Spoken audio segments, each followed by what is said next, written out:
గురుభ్యో నమః. శుక్లాంబరధరం విష్ణుం శశివర్ణం చతుర్భుజం ప్రసన్నవదనం ధ్యాయేత్ సర్వవిఘ్నోపశాంతయే. గురుర్బ్రహ్మా గురుర్విష్ణు గురుర్దేవో మహేశ్వరః. గురుః సాక్షాత్ పరబ్రహ్మ తస్మై శ్రీ గురవే నమః.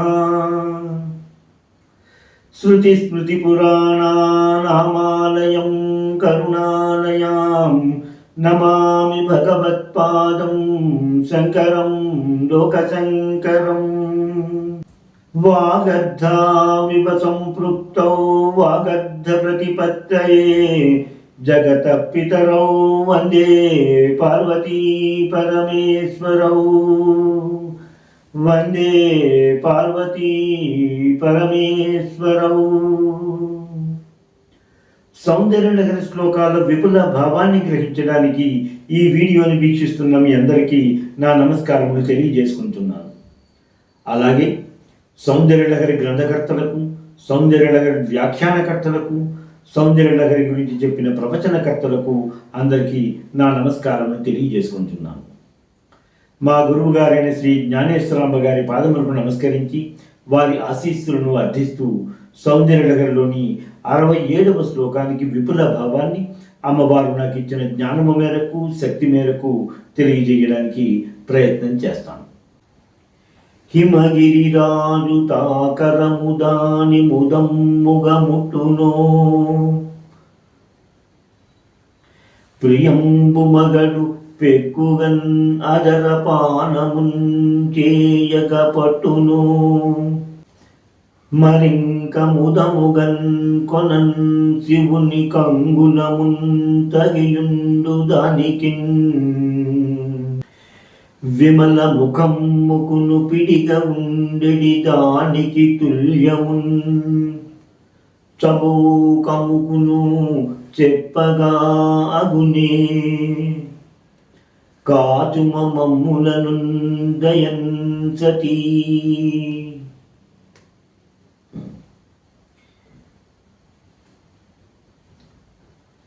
67వ శ్లోకం భావానికి దగ్గరగా ఉండేది తెలుగు అనువాద పద్యాన్ని మనం ఇప్పుడు గ్రహించాము. అలాగే సతీ అంటూ అమ్మవారిని మనల్ని నిత్యము రక్షిస్తూ ఉండమనేటువంటి ప్రార్థనతో ఈనాటి కార్యక్రమాన్ని మనము ప్రారంభించుకున్నాము. సౌందర్యనగరంలోని 67వ శ్లోకము ఈ విధంగా ఉంటుంది. కరాగ్రేణ స్పృష్టం తుహినగిరినా వత్సలతయా గిరీశేనో దత్తం ముహురతరపానాకులతయా కరగ్రాహ్యం సంభోర్ముఖముకురవృంతం గిరిసుతే కథం కారం బ్రూమస్తవ చుబకమౌపన్యరహితం. ఈ శ్లోకం యొక్క స్థూల భావాన్ని ఒకసారి పరిశీలిద్దాం. ఓ గిరిసుతే, ఓ పర్వతరాజకన్య, పర్వతరాజైనటువంటి హిమవంతుడు నీ బాల్యమునందు ఎంతో వాత్సల్యముతో పెక్కుమార్లు తన మునివేళ్లతో పట్టుకున్నదైనటువంటిది. వివాహమైన తరువాత శివుడు అధరామృత పానమును గ్రోలుట యందు ఆతృతతో పెక్కుమార్లు పైకెత్తబడినది అయినటువంటిది. శివుని హస్తమును గైకొనినది అయినటువంటి అద్దము వంటి నీ ముఖమునకు పిడి వంటిది అయిన నీ చిబుకమునకు ఉపమానము చెప్పుట సాధ్యము కాదు కదా.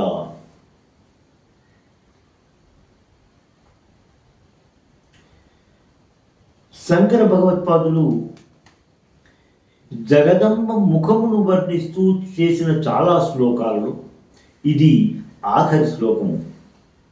ఈ శ్లోకంలో అమ్మవారి యొక్క చుబుకమును వర్ణించారు.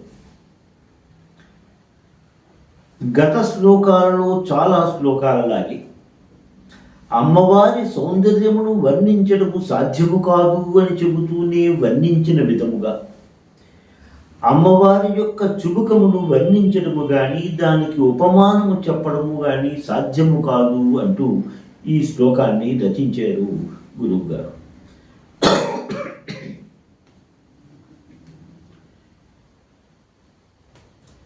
కరాగ్రేణ స్పృష్టం తుగినగిరిన వత్సలతయా అన్నారు. అమ్మవారి చుబుకము అందరిలాంటి చుబుకము కాదు. ఎందుకంటే అది ఎంతో అదృష్టమైనటువంటి చుబుకము, దానికి ఎంతో అర్హత కలిగినటువంటి చుబుకము, ఈ అందరి చేతో ప్రేమను పొందినటువంటి చుబుకము. అమ్మవారి తండ్రి అయినటువంటి హిమవంతుడు గిరిరాజు, పర్వతరాజు అని చెప్తూ ఉంటాం. అంటే పర్వతములన్నిటికీ ఒక రాజు లాంటివాడు, ఎంతో మహోన్నతమైనటువంటి వాడు, ఆకాశమును తాకేటువంటి శిఖరము కలవాడు ఆ పర్వతరాజు. అటువంటి పర్వతరాజు బాల్యములో ఉన్నటువంటి అమ్మవారిని ఎన్నోసార్లు మనందరిలాగే వాళ్ళ అమ్మాయిని ముద్దులాడుతూ, కొన్నిసార్లు అబద్ధాలు చెబుతూ, కొన్నిసార్లు బుజ్జగిస్తూ, కొన్నిసార్లు లంచం ప్రకటిస్తూ ఆమెను బుజ్జగిస్తూ ఉన్నాడు. మనం నిత్యం చేస్తూ ఉన్నట్టుగానే మన పిల్లలు ఎవరైనా పెంకితనం చేస్తున్నా, అన్నము తినకపోయినా, మారాము చేస్తున్నా సరే మన మునివేళ్లతో వాళ్ళ గడ్డాన్ని పట్టుకుని నాన్న బుజ్జి అని చెబుతూ, అమ్మ తిట్టిందా నాన్న, మనం అమ్మని తిట్టేద్దాం, అమ్మని కోప్పడదాం, నువ్వు బొమ్మలు కావాలన్నావు కదా, ఈరోజు సాయంత్రం వెళ్ళి బొమ్మలు కొందాం అంటూ లేనిపోని అబద్ధాలు చెప్పు, ఆ అమ్మాయికి ధైర్యాన్ని చెప్తున్న విషయాలను చెబుతూ, బుజ్జగిస్తూ, మారాము చేస్తున్న వాళ్ళని మన దగ్గరికి తీసుకుంటూ ఉండేటువంటి దృశ్యము మనందరికీ చిరపరిచితమే. అటువంటి దృశ్యాన్ని శంకరుడు ఒక్కసారి మన కళ్ళ ముందు కడుతున్నట్టుగా తెలియజేస్తూ, హిమవంతుడు తన ముని వేళ్లతో అమ్మవారిని బుజ్జగించాడు అన్నారు. అక్కడ చుబుకం గురించి చెబుతూ, ఏ చుబుకాన్నైతే హిమవంతుడు తన మునివేళ్లతో ముట్టుకున్నాడు అటువంటి చుబకాన్ని వర్ణిస్తున్నాను అన్నట్టుగా తెలియజేశారు. ఇక్కడ వాత్సల్యానికి పదవి కానీ సంపద కానీ ఏవి అడ్డురావు అనే విషయాన్ని శంకర భగవత్పాదులు మరొకసారి స్పష్టంగా ఈ శ్లోకం ద్వారా తెలియజేసుకున్నారు. సర్వజ్ఞ సోమేశ్వరుడు అనే ఆయన వాత్సల్యం గురించి ఈ విధంగా తెలియజేశారు. పుత్రాదౌ వాత్సల్యం, పత్న్యాదౌ ప్రేమ, శిష్యాదావనుగ్రహం, అగ్రజాదౌ భక్తి అని అన్నారు.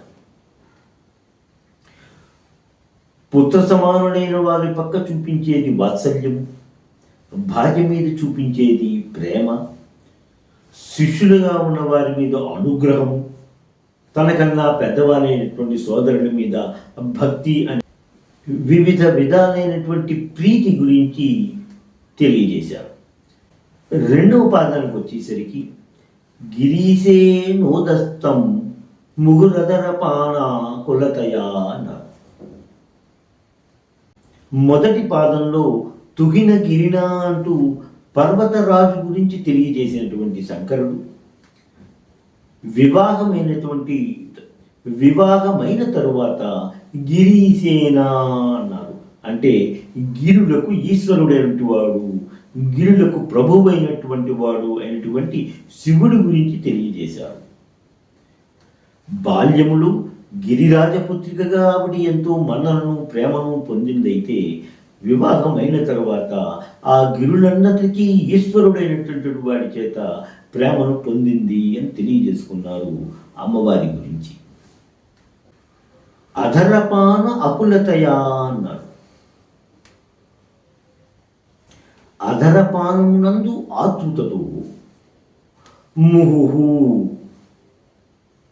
పెక్కుమార్లు, ఉదస్తం పైకెత్తబడినటువంటిది అని అన్నారు.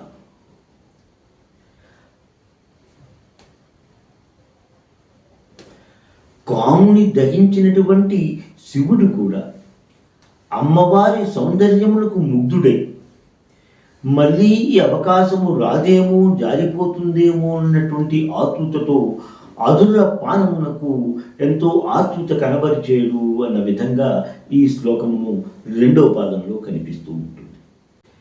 ఈ శ్లోకం యొక్క మిగతా విపుల భావాన్ని నా తరువాతి వీడియోలో తెలియజేసుకుంటాను.